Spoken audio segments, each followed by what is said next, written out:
Kim bu ekonomiyi yönetecek? Charles'ın bu ziyareti küresel bir uyarı olarak da değerlendirilebilir. Ziyaretin sembolik yönleri var, ziyaretin stratejik yönleri var. Dolayısıyla Amerika Birleşik Devletleri ile İngiltere arasında ya da İngilizler arasında bir savaştan ziyade bir rekabet ve çatışma alanı var. İran Savaşı adeta bıçağın kemiğe dayandığı çatışma alanlarından biri. Donald Trump ve Netanyahu artık bu riski almamaya başladıklarını görüyoruz. İşte bunlardan biri de kim? Türkiye. GZT'den herkese merhabalar. Bugün gazeteci yazar Hüsamettin Aslan hocamızla birlikteyiz. Hocam hoş geldiniz. Hoş bulduk, yayınlar diliyorum. Teşekkürler. Hocam bugün size şunu sormak istiyorum. İngiltere Kralı Charles Amerika'ya gitti. Neden gitti? Bu gezinin arka planında başka bir plan var mıydı yoksa bu sembolik bir ziyaret miydi? Bu ziyaretin hem sembolik arka planı var hem de perde arkasında küresel anlamda yeniden tarafları konumlandırmaya yönelik önemli bir adeta kırılmanın arifesinde yapılmış bir ziyaret olarak değerlendirmek gerekiyor. Sıklıkla kullandığımız neden şimdi zamanlaması manidardır kelimesi aslında bu ziyaretle özdeşleşmiş diyebiliriz. İzleyicilerimiz için baştan söyleyeyim. Küresel anlamda denizcilikle ilgili faaliyetler ve küresel denizcilik ekonomisinin fiyatlandırılması büyük oranda Rothschild şirketler grubunda, havacılıkla ilgili fiyatlandırma, vergilendirme meseleleri büyük oranda Rockefeller şirketler grubuyla daha çok küresel ekonomi buraya daha çok ilişkili. Dolayısıyla Kral Charles'ın yapmış olduğu bu ziyaretin perde arkasındaki zamanlamasının temel motivasyonu küresel dijital vergilendirmenin hangi ittifaka kayacağı yönde. Yani dijital anlamda yeniden küresel vergilendirme Atlantik İttifakı dediğimiz kıta Avrupa'sında mı olacak yoksa Amerika Birleşik Devletleri'nin temsil etmiş olduğu ekonomik yapının içine mi bu para transferleri buraya mı akacak? Asıl perde arkasındaki küresel sistem anlamındaki ana motivasyon bu. Ama perde önüne geldiğimizde Amerika Birleşik Devletleri'nin 207. bağımsızlık yıl dönemine denk geliyor bu ziyaret.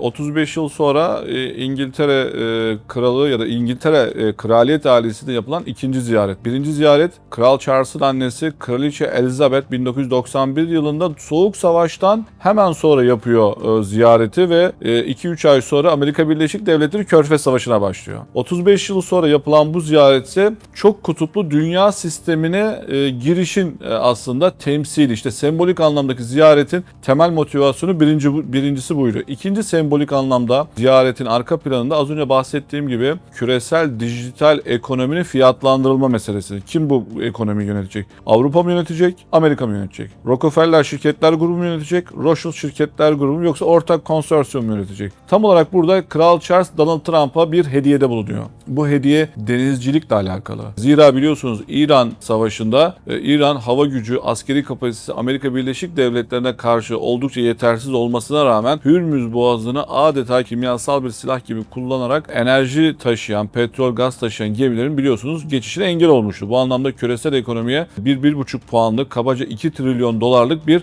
maliyet yüklendi ve küresel bir enflasyon arttı.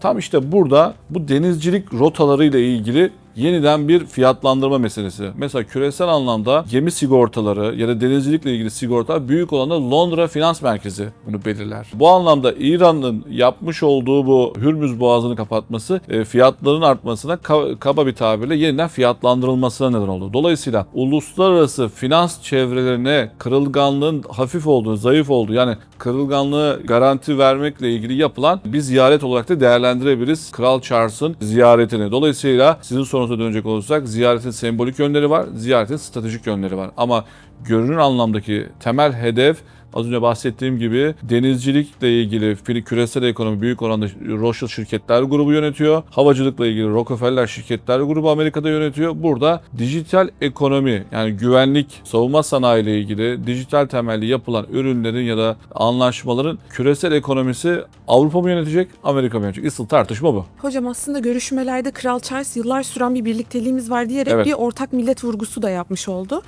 Sizce peki burada yeni bir Anglo-Sakson ittifakı mı kuruluyor? Güncelleştirilmiş bir versiyonu mu bu? Burada Anglo-Sakson ittifakının revizyona edilmiş, güncellenmiş halini olduğunu söyleyebiliriz. Çünkü ittifakları bir an kurmak o kadar kolay olmadığı gibi bunları da böyle devlet başkanının uhdesine bırakmak da çok mümkün olmuyor. Dolayısıyla Anglo-Sakson bu ittifakın güncellenmiş revizyon hali. Çünkü taraflar arasında biliyorsunuz İran Savaşı'nda görünür oldu ama ondan önce Kıbrıs'ta, Suriye'de, Irak'ta, Kafkasya politikalarında çok net bir şekilde görüş ayrılıkları vardı. Bunun dışında Donald Trump göreve geldiğinde biliyorsunuz Kanada Başbakanı Kanada valisi olarak lanse etmişti. Grönland meselesinde gene aynı şekilde. Yine Panama Boğazı, Süveyş Kanalı meselesinde de İngiltere ve Amerika Birleşik Devletleri sıklıkla karşı karşıya geliyordu. İngiltere Kralı her ne kadar İngiltere'de yürütme gücü anlamında resmi görevi olmamış olsa da Britanya kraliyet topraklarına ait olması ve Commonwealth dediğimiz İngiliz Milletler Topluluğu'nun lideri olması hasebiyle her ne kadar Cumhuriyet rejiminde yürütme gücü anlamında bir görevi olmasa da İngiltere Kralı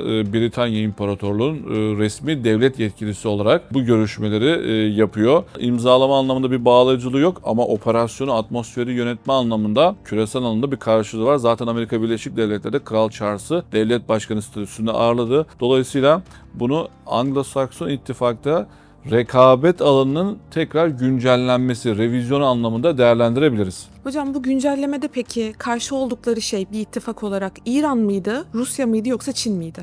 Harika bir soru. Aslında hepsi ama asıl görünen son artık bıçağın kemiğe dayandığı konu İran oldu. Biliyorsunuz Donald Trump ilk başta İngiltere'nin Kıbrıs'taki üslerini kullanmak istedi. Çevre ülkelerdeki üslerini kullanmak istedi. Vermediler. Daha sonra 2 tane uçak gemisi istedi. İngilizler bunu da vermedi. Aynı zamanda Starmer alaycı ve dalga geçilen biri oldu Donald Trump tarafından.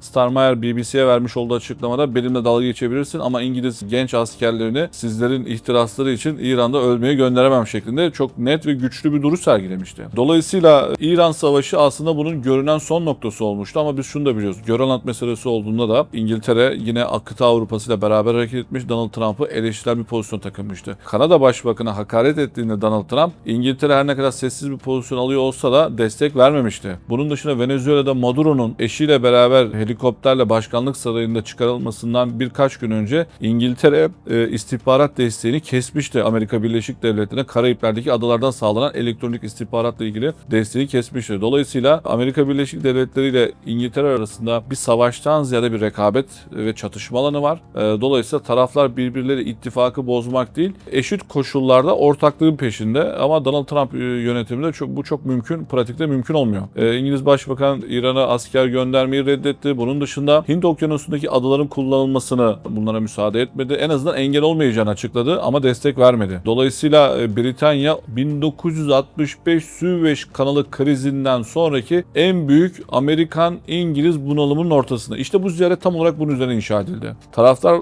birbirlerini açıktan eleştirirken Donald Trump NATO üzerinden, İngiltere üzerinden açık hakaretlerde bulunuyor. İngiltere ise büyük oranda ılımlı bir politikayla iki ülke arasındaki ilişkiyi dengelemeye çalışıyor. İşte Kral Charles'ın yapmış olduğu ziyaretteki o 250 yılınca vurgu, işte Donald Trump'ın biz olmasaydık Almanya sizi Almanca konuşurdu vurgusu. Biliyorsunuz 2. Dünya Savaşı'nda Almanlar Birmingham Sarayı'nı bombalamıştı. Eiffel Kulesi'nde Şanzelize'ye Alman tankları girmişti. Amerikalılar savaşı dahil olduktan sonra Almanlar geri çekilmiş ve en nihayetinde yenilmişler. Dolayısıyla Donald Trump'ın eleştirdiği nokta tam olarak burası. Dolayısıyla İngiltere ise koşulların 2. Dünya Savaşı'da aynı olmadığını, İran'da çok ciddi zaman ve para ve siyasi maliyet ödendiği ile ilgili adeta Donald Trump'a biz olmasak siz de küresel alanda var olmazsınız şeklinde bir duruş sergiliyor. Bu bir çatışma değil. Sadece rekabet koşullarının eşit yönetimi noktasında bir ziyaret olarak değerlendirmek gerekiyor. Yani aslında İngiltere oyunu kurar, Amerika Birleşik Devletleri de başrol oynar gibi bir argüman var. Peki yeni kurulan oyun ne ve Amerika burada nasıl bir rol oynayacak? Harika bir tespit. Amerika Birleşik Devletleri savunma sanayi, askeri kapasite konularında ve teknoloji konularında küresel sistemde hegemonik bir güç. Çin'le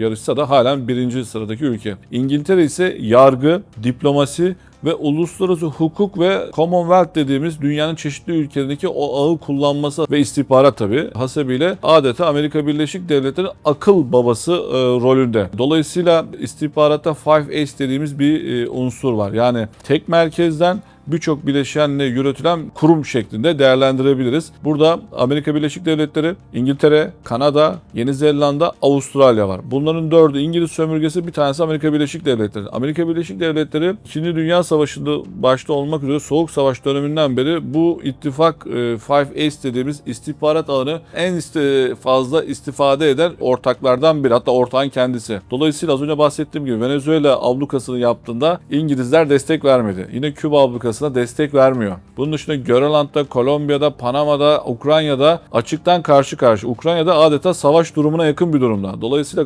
Charles'ın yapmış olduğu bu ziyaret her ne kadar İran Savaşı'ndan sonra gerçekleşiyor olsa da İran Savaşı adeta bıçağın kemiğe dayandığı çatışma alanlarından biri. Dolayısıyla evet, Amerika Birleşik Devletleri gücü tesis eder, istediğini alır ama İngilizler arkadan o ortak aklı, üst aklı veren, dizayn eden ülke konumunda. Bu bugün de değişmedi.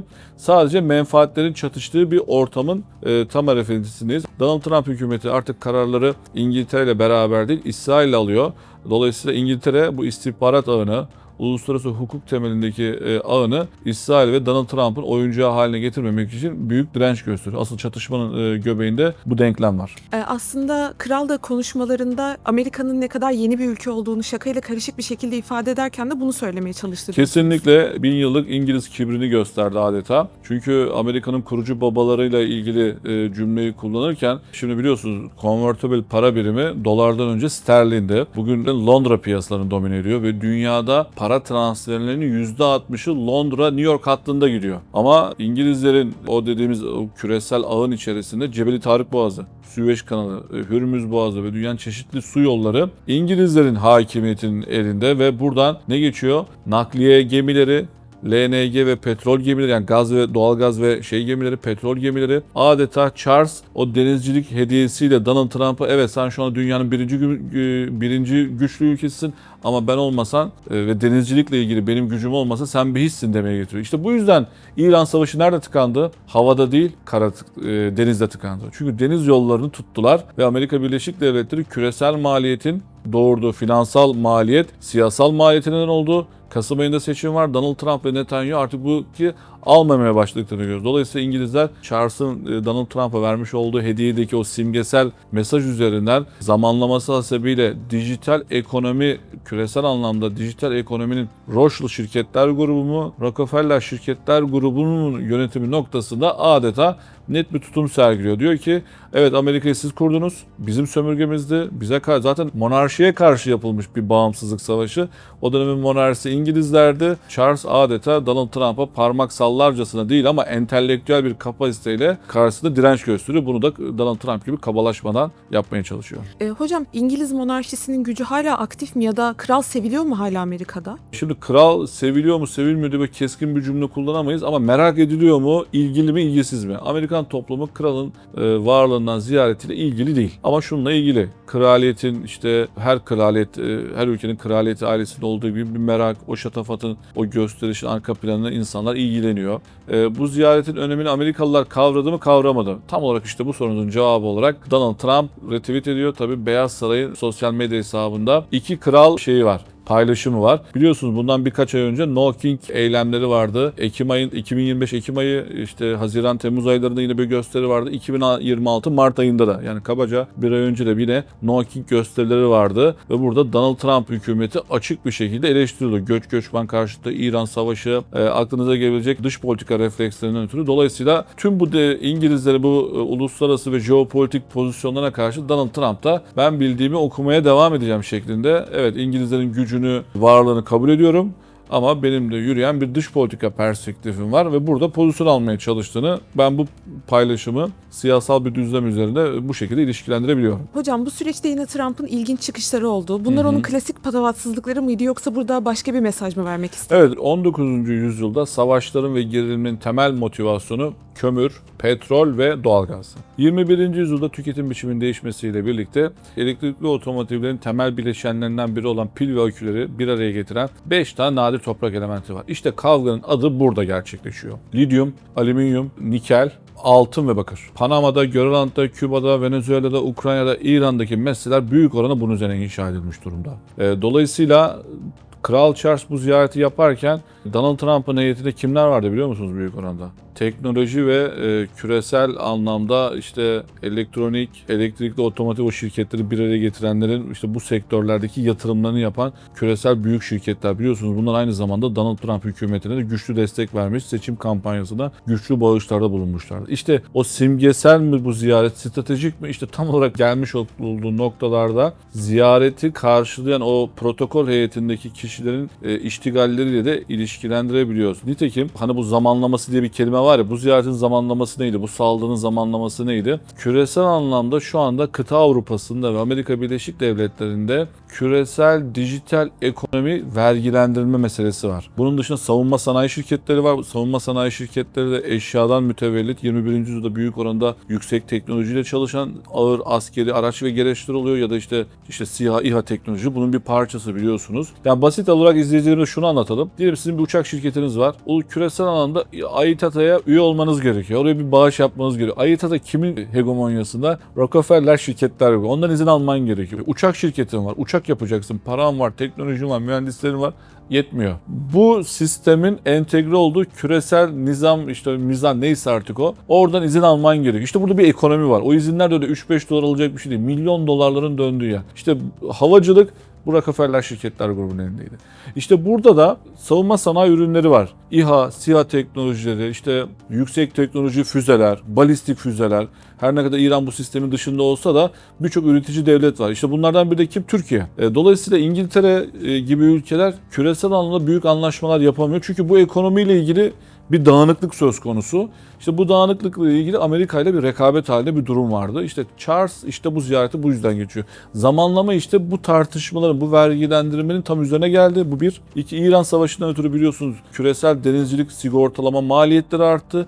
Yeniden fiyatlandırma ile ilgili Amerika ile ortak bir zemin. Bu ikinci mesele. Dijital işte para transferleri, işte bu ürünlerin fiyatlandırması ile ilgili iki ülke arasındaki temel rekabet alanı. Dolayısıyla bir savaş yok. Mevcut ekonominin revizyonu yönünde bir adım olarak değerlendirmek gerekiyor. Yani Anglo-Sakson ittifakta bir çatışma değil, yeniden revizyon, şartların ve koşulların yeniden planlanması üzerine bu ziyareti ilişkilendirebiliriz.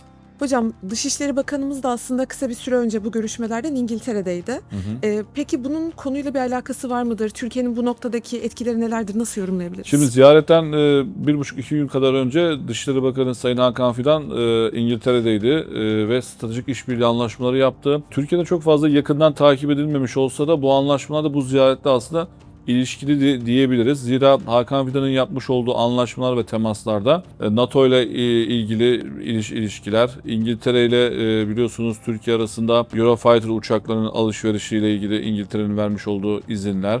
Bunun dışında savunma sanayi ile ilgili işbirlikleri söz konusu. Dijital anlamda diplomatik metinlerde dijital ve yükselen savunma sanayi konularında işbirlikleri konusu. Az önce bahsettiğim o ilişkinin aslında temelini oluşturuyor. Zaten Charles'ın da yapmış olduğu bu ziyarette bu ekonominin, yani savunma sanayi anlaşmaları ile ilgili Amerika ve İngiltere arasında bir rekabet çatışmaya dönmesin diye yapılıyor. Dolayısıyla burada zorlama bir yorum yaptığımın farkındayım ama birbirini etkileyen bir durum. Amerika ile İngiltere'nin anlaşmaması durumunda da burada Türkiye'nin İngiltere ile İngilizlerle Orta Doğu ve Avrasya coğrafyasında yakın çalışan bir partner olarak Türkiye'yi konumlandırdığını söylememiz gerekiyor. Dolayısıyla bu ziyaret zamanlaması açısından birkaç dijital vergilendirme, dijital ekonomi vergilendirilmesi, İran Savaşı, Amerika ve İngiltere arasındaki çeşitli konular taraflar arasında tartışma konusu olsa da bunlardan bir tanesi de Türkiye meselesi. Bu anlamda Türkiye bir paradigma değişiminden değil de büyük oranda yine İngiltere'de bir stratejik işbirliğinin yeni bir sayfasını açtığını söylememiz gerekiyor. Birleşik Arap Emirlikleri OPEC petrol üretici ülkeler örgütünden çıktı.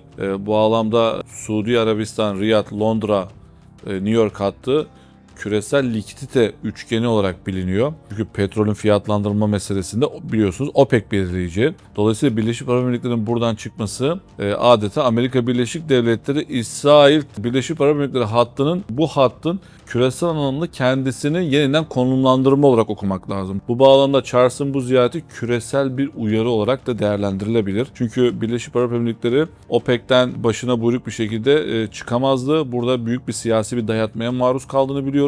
Her ne kadar Suudi Arabistan'da biliyorsunuz Yemen'de, Sudan'da, Doğu Akdeniz'de, Suriye meselelerinde ayrı ve taban tabana zıt bir politika sergiliyor olsa da Birleşik Arap Emirlikleri'nin OPEC'ten çıkışı büyük oranda petrolün fiyatlandırılması konusunda Trump hükümeti, Trump Amerikası ve İsrail'e kendisini hizalandırma olarak okumak gerekiyor. Dolayısıyla Charles'ın ziyareti de bu OPEC çıkışından sonra gerçekleşti. Çünkü biliyorsunuz Birleşik Arap Emirlikleri küresel finans merkezlerinden biri olduğu gibi Kuveyt'le beraber uluslararası denizcilik sigorta anlaşmalarının yapıldığı önemli bir merkez. Aynı zamanda petrol ve doğalgaz açısından önemli bir lojistik üstünlüğe sahip. Dolayısıyla likidite transferleri konusunda her ne kadar Riyad, Londra, New York üçgeninde Atlantik İttifakı'yla beraber hareket etmiyor olsa da önemli bir destinasyon. Tıpkı Hong Kong gibi. Dolayısıyla OPEC'ten Birleşik Arap Emirlikleri'nin çıkışı adeta Amerika Birleşik Devletleri'ne küresel uyarı niteliğinde bir İngiltere ziyaretine yol açtığını söylememiz gerekiyor. Peki hocam, bu İngiltere'nin bu ultimatomları ve aslında vermiş olduğu uyarılar... Diplomatik dilde bu uyarılar nezaket seviyesinde gerçekleşiyor. Ama hepsi belli bir takım subliminal mesajları içeriyor. İşte Charles'ın işte 250. Amerikan bağımsızlığın yıl dönümünde yapmış olduğu ziyaret, bir takım stratejik işbirliği anlaşmaları yapması, bu çerçeveyi güçlendiren ve küresel anlamda yaşanan gerilimin tarafları ve kutupları bizlere resmediyor. Bunu net bir şekilde söyleyebiliriz. Amerika ve İsrail peki bir tavır ve davranış değişikliğinde bulunur mu sizce bu görüşmeden sonra? Bu ziyaretten aslında hemen önce de zaten taraflar arasında bir gerilim vardı. Biliyorsunuz İran Savaşı'nda İngiltere açıktan destek vermemişti. Yine Atlantik İttifakı'nda İspanya'da Sanchez, Fransa'da Macron, Almanya'da Merz ile Donald Trump arasında tartışmalar yaşandı. Bu bağlamda yine İsrail ile ilgili kıta Avrupa'sının açıktan eleştiride bulunduğunu biliyoruz. Yine İngiltere uzun zamandır Orta Doğu'da İsrail politikalarına karşı bir pozisyon sergiliyor. Bundan sonraki süreçte de ben tarafların pozisyonlarını koruyacağını düşünüyorum. Çünkü BRICS'e üyelik durumu var. BRICS'in ortaya çıkışı da yine bir İngiliz bir teorisyen tarafından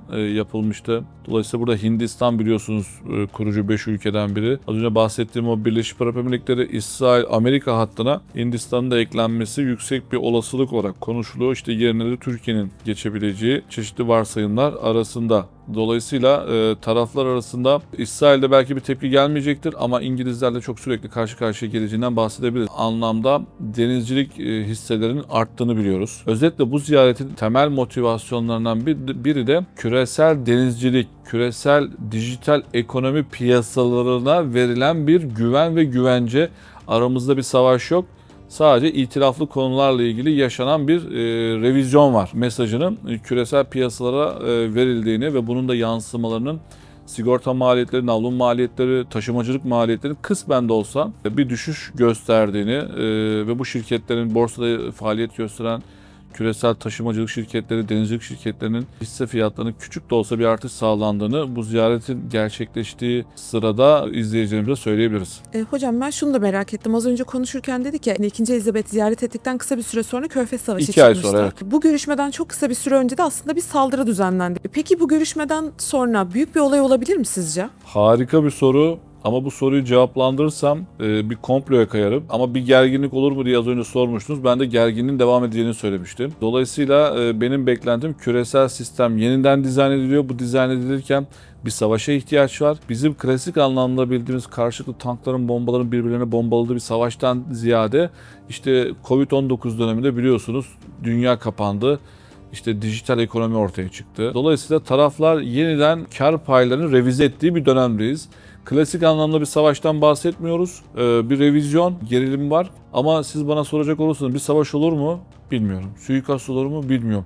Ama her halükarda kriz devam eder mi diye soruyorsunuz. Evet, devam eder. Çok da hatta şiddeti artar ama ben şeyi bilemem. Taraflardan biri birbirini öldürür mü öldürmez. Mesela Donald Trump'a yönelik bu şeyin de böyle bir tarafı var. Biliyorsunuz saldırgan onlarca güvenliğin arasından rahat bir şekilde geçiyor. O binaya nasıl girdi, nasıl çıktı? Yani sadece Amerika'da değil. Orta düzeyde bir ülkede bile bir başbakan, devlet başkanı orada basın toplantısı yapsa güvenlik hep ayakta, teyakkuzdur. O binaya girmeniz bile mümkün değil. Dolayısıyla şahsın kullanmış olduğu birkaç silahın olması o binaya girişi tesadüf olmadığını gösteriyor. Bununla ilişkilendirebiliriz. Büyük bir ihtimalle şöyle 1-2 ay sonra bir olay olduğunda Bu videoyu izleyicilerimiz akıllarına getirirler düşünüyorum. Çünkü ben gerilimin artarak devam edeceğini bekliyorum. Ama bu gerilimin objesi, uygulaması ne olur? Bir askeri darbe midir? Bir savaş mıdır? Bir suikast mıdır? Ya da bir adamın ayağı yere takılır düşer mi? Ben bunu bilemem. Hocam bundan sonra ne olacak? Yani masadaki tüm bu olanlara rağmen İngiltere ve Amerika arasındaki ilişkiler fabrika ayarlarına döndü diyebilir miyiz? Küresel güç yeniden dağılıyor. Çok kutuplu bir sisteme artık girdik. Amerika'nın hegemonik gücü İran Savaşı'nda sarsıldı, karizmayı çizdirdi. Dolayısıyla Amerika Birleşik Devletleri ile İngiltere ilişkileri karşılıklı bağımlılık esasına üzerine inşa edilmiş. İngiltere Rusya'ya karşı varoluşsal olarak Amerika'ya ihtiyacı var. Dolayısıyla Amerika'nın onu bırakmasını, Avrupa'yı bırakmasını istemiyor ve buradan da mesaj veriyor. Senin de küresel hegemonyanı devam ettirebilmen için benim uluslararası hukuk, benim uluslararası denizcilik ağına ihtiyacım olduğunu sana hatırlatıyorum diyor. Bu bağlamda ziyaretle ilgili büyük bir ihtimalle Donald Trump hükümetinin görev süresi bitimine kadar oyalama taktikleriyle Amerika Birleşik Devletleri'nin kıta Avrupa'sıyla ilişkilerinin sıcak tutmaya devam edeceklerdir diye düşünüyorum ama gerginlik ve stresin, tansiyonun artacağını söyleyebiliriz. Bu şu demektir. Ben pozisyonumu Atlantik İttifakı'na, Avrupa İttifakı'na karşı pozisyonumu korumaya devam ediyorum. Politikalarımda ısrarcıyım demek. Bu ne kadar sürdürülebilir? Bunu hep birlikte göreceğiz. Çünkü İran Savaşı'nda Donald Trump'ın biraz ağzı yandı. Tansiyonu düşürür mü? Kısmen bir ittifak yapar mı bilmiyorum ama tarafların birbiriyle anlaşamayacağını söyleyebiliriz. Ama bunun şiddeti dağılma olarak mı gerçekleşir? İşte burada emin değilim. Yani bu küskünlük, soğuk ilişkiler devam edecektir diyorum. Aradaki ilişkilerin düzelebilmesi için mesela ortak ittifak kurmaları gereken noktalar var. İşte bu anlamda İngiltere birazcık daha burayı dikkat çekmeye çalışıyor. O yüzden de Donald Trump'la değil de demokratların iktidar olması durumunda İngiltere ile Amerika'nın yakınlaşması mümkün. O yüzden dedim az önce Donald Trump hükümeti oyalamaya çalışıyor. Nedir bu konular? Birincisi Rusya meselesi. Biliyorsunuz Donald Trump iktidara geldikten sonra Rusya Savaşı'na istihbarat ve askeri desteğini kesmişti. Savaş şu anda dondurulmuş durumda. Ama taraflar pozisyonu kuruyor. Yani Avrupalılar geri çekilmiyor. Ukrayna Savaşı'nda en fazla tırmandıran ülkelere baktığımızda İngiltere başını çekiyor. Dolayısıyla Ukrayna meselesi, Rusya karşıtlığı İngiltere ile Amerika Birleşik Devletleri'ni tekrar yakınlaştırabilir. İkinci mesele ise adeta önceliği diyor ki İngilizler İsrail'i ve İran'ı bırak artık diyor. Bizim önceliğimiz neresi? Bizim önceliğimiz Çin. Çünkü uzun vadeli büyük düşman, büyük rakip, büyük paylaşımla pastayı kapmaya çalışan önemli bir aktör. Dolayısıyla İngiltere, Amerika'nın artık İsrail'in kayığına binmeden birlikte karar alabilmek, birlikte ortak payda üzerinde buluşabilme noktasında az önce bahsettiğim ya uyarı niteliğinde bir ziyaret yaptı. Bu bağlamda Çin meselesi, Rusya meselesi ve Orta Doğu'da İran meselesi İngiltere ve Amerika Birleşik Devletleri tekrar yakınlaştırabilecek küresel anlamdaki konu başlıkları diyebiliriz. Katıldığınız için çok teşekkürler hocam. Çok teşekkürler. Ben teşekkür ediyorum. İyi yayınlar diliyorum.